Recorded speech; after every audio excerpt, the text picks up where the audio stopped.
Hey everyone! In this quick tutorial, I'll show you how to create a simple animation in Canva. It's fast and easy. Let's get started.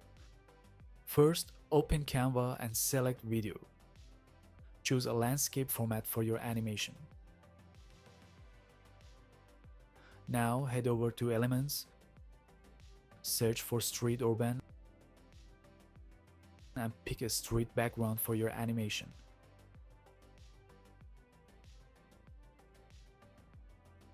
Scale it to fit perfectly on the canvas.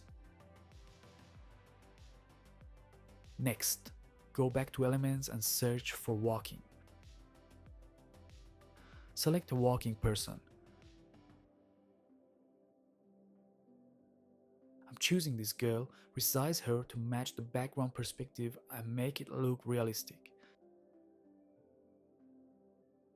Now click on the character, go to animate and select create an animation. Hold shift and slightly move the object along the street to set the path.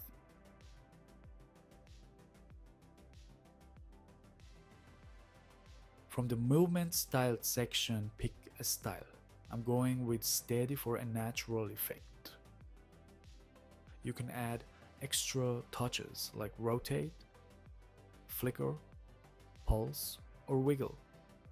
Once you're happy with the movement, click done. And boom, your animation is ready. You can use this technique with any element to create fun and engaging animations. Give it a try and let me know what you create. Don't forget to like, subscribe, and leave a comment if you found this helpful. See you in the next one.